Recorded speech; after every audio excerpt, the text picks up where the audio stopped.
राधिका बरसाने वारी की जय।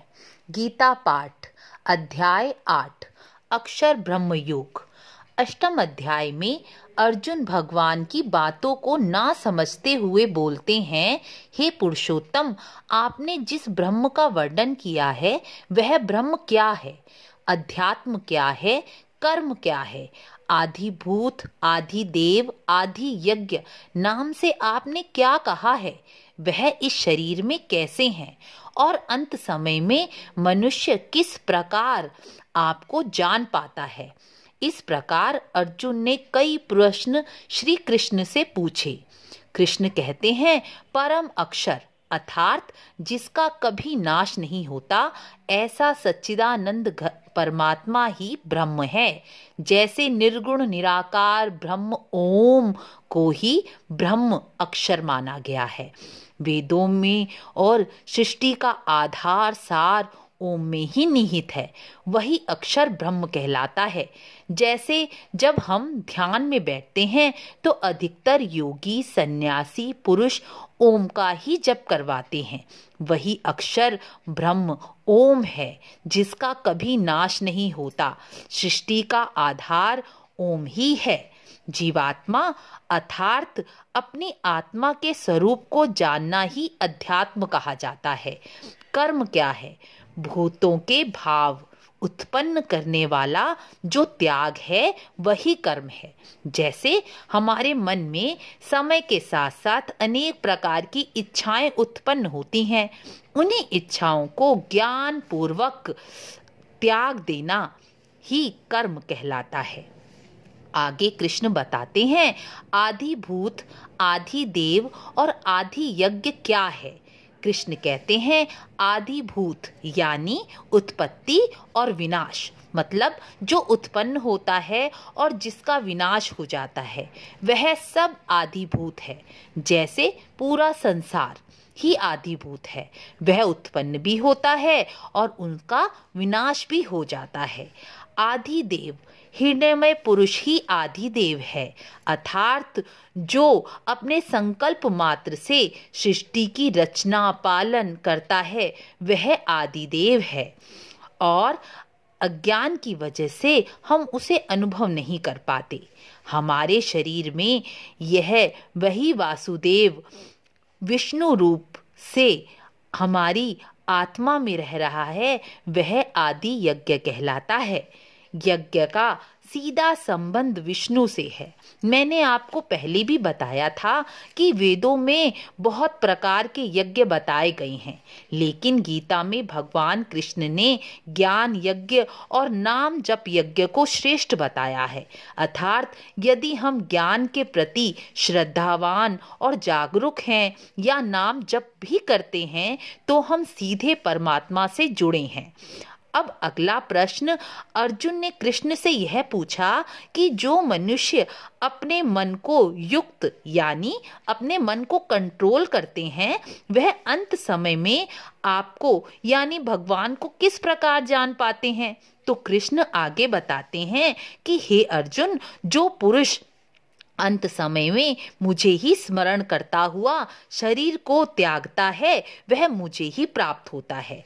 इसमें जरा भी संदेह नहीं करना चाहिए। लेकिन अंतिम समय में वही मनुष्य मुझे स्मरण कर सकता है जो निरंतर सदा मेरे ही भाव का चिंतन करता है, क्योंकि सदा मुझे याद करने के कारण ही अंत समय में भी मेरा चिंतन बनेगा। इसलिए हे अर्जुन, तू सदा मेरा स्मरण कर और युद्ध भी कर।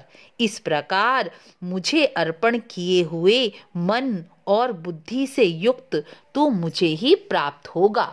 यहाँ कृष्ण कहना चाहते हैं कि मरते समय हमारे मन में जो भाव होते हैं, हम उसी भाव को प्राप्त करते हैं। वह भाव अगले जन्म में भी हमारे साथ ही जाता है।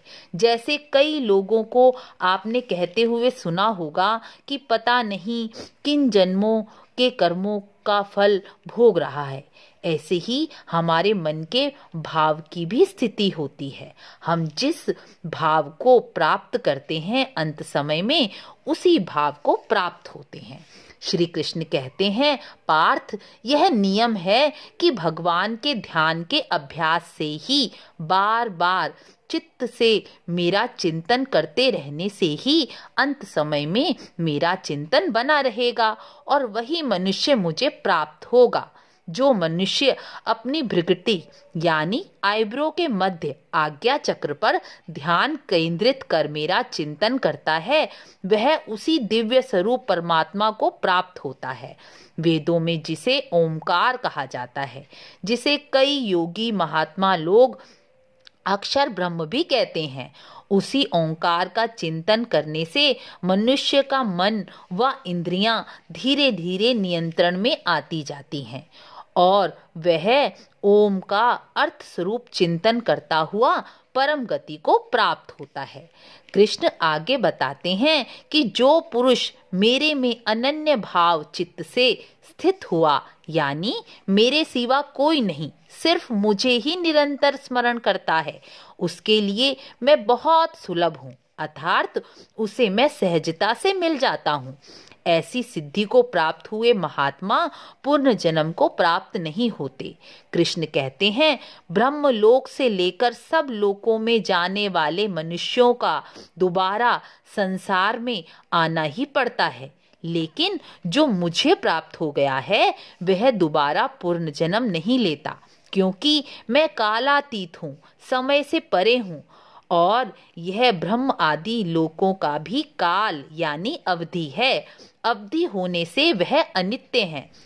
ब्रह्मा जी के दिन में सृष्टि की रचना व जीव शरीर उत्पन्न होते हैं और ब्रह्मा की रात्रि में वह सृष्टि व जीव उसी ब्रह्मा में लीन हो जाते हैं, यानी प्रलय हो जाती है। इसी प्रकार सृष्टि की रचना और लय होता चला आ रहा है। ना जाने कितनी बार सृष्टि की रचना व लय हो चुका है। इस प्रकार ब्रह्मा जी के 100 वर्ष पूर्ण होने पर वह लोक सहित ब्रह्मा जी भी शांत हो जाते हैं, अर्थात उनकी भी अवधि है। लेकिन जो इस सबसे परे सनातन अव्यक्त भाव सच्चिदानंद घन पूर्ण परम पिता परमात्मा है, वह सब भूतों के नष्ट होने पर भी नष्ट नहीं होता, जिसे अव्यक्त अक्षर कहा गया है। जो अव्यक्त भाव को ही परम गति कहते हैं और उस परम गति को प्राप्त हुए मनुष्य मेरे परम धाम में जाते हैं और वह अव्यक्त परम पुरुष अनन्य भक्ति से मुझे प्राप्त करते हैं। अनन्य भक्ति यानी शुद्ध मन से केवल एक ही भगवान, एक ही इष्ट को भजना, दूसरे किसी तत्व को ना जानना अनन्य भक्ति कहलाता है। यहाँ भगवान बताते हैं कि शरीर त्यागने का सबसे अच्छा समय कब और किस समय है। हम शरीर त्यागेंगे तो हमें पूर्व जन्म लेना ही पड़ेगा, यह कृष्ण बताते हैं। जिस काल में सूर्य चमक रहा हो, शुक्ल पक्ष का चंद्रमा बढ़ रहा हो, ज्योतिर्मय अग्नि जल रही हो और उत्तरायण का 6 महीने का सूर्य का सुंदर आकाश हो, ऐसे काल में देह त्यागने वाले को मोक्ष की प्राप्ति होती है, उसका पूर्ण जन्म नहीं होता। आपने महाभारत में भीष्म पितामह को बाणों की शैया पर तो लेटे देखा ही होगा। उन्होंने भी जब सूर्य 6 महीने उत्तरायण की ओर गए, शुक्ल पक्ष में शरीर को त्यागा था। यहाँ हम अपने मृत्यु का समय तो नहीं चुन सकते, लेकिन इन बातों से यह समझना चाहिए कि दिन रोशनी और ज्ञान का प्रतीक है। शुक्ल पक्ष का चंद्रमा यानी निर्मलता, शुद्ध मन का प्रतीक है और ज्योतिर्मय अग्नि को हम ब्रह्म का स्वरूप कह सकते हैं। यानी मृत्यु के समय हमारी बुद्धि में ज्ञान का तेज हो, यानी बुद्धि इधर उधर नहीं भटक रही हो, मन शुद्ध हो, केवल परमात्मा के चिंतन में लगा हो और ज्योतिर्मय अग्नि के समान उस ब्रह्म से मिलने की आकांक्षा इच्छा हो, उस समय शरीर त्यागना सर्वोत्तम कहलाता है। कृष्ण मरने के अनुकूल समय के साथ साथ किस समय शरीर का त्याग नहीं करना चाहिए यह भी बता रहे हैं। जिस समय सूर्य 6 महीने दक्षिणायन में चला गया हो, कृष्ण पक्ष का घटता हुआ चंद्रमा हो, ज्योतिर्मय अग्नि तो हो लेकिन धुएं से ढकी हो, यानी ब्रह्म तो हो लेकिन अज्ञान से ढका हुआ हो, तो उस समय मृत्यु को प्राप्त हुआ मनुष्य दोबारा जन्म अवश्य ही लेता है। संसार में 2 प्रकार की धाराएं हैं, कृष्ण पक्ष और शुक्ल पक्ष। यानी जब मनुष्य की बुद्धि कृष्ण पक्ष यानी अंधेरे में, अंधकार में, अज्ञान से ढकी हुई है, तब मनुष्य को देह नहीं त्यागनी चाहिए, उसे केवल परमात्मा के ध्यान का अभ्यास करना चाहिए।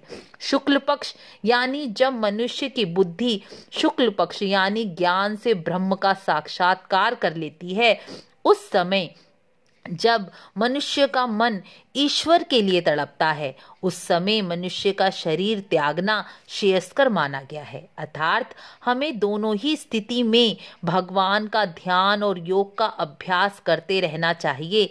यही परमात्मा हमें समझा रहे हैं। जो परमात्मा के रहस्य को समझ जाता है, उसके लिए यज्ञ, तप, दान आदि पुण्य फल भी उनकी जरूरत नहीं पड़ती। कृष्ण ने 8वें अध्याय में ब्रह्म, कर्म, अध्यात्म और मृत्यु के बारे में जो जो प्रश्न किए, उनका उत्तर भगवान ने गीता के 8वें अध्याय में दिया। इस प्रकार गीता का 8वां अध्याय पूर्ण हुआ। वीडियो को लाइक, शेयर, सब्सक्राइब अवश्य करें और गीता के 8वें अध्याय के महात्म्य को भी अवश्य सुनें और गीता पाठ का पूरा फल प्राप्त करें। तो मिलते हैं गीता के अगले अध्याय में श्री कृष्ण के साथ। राधे राधे।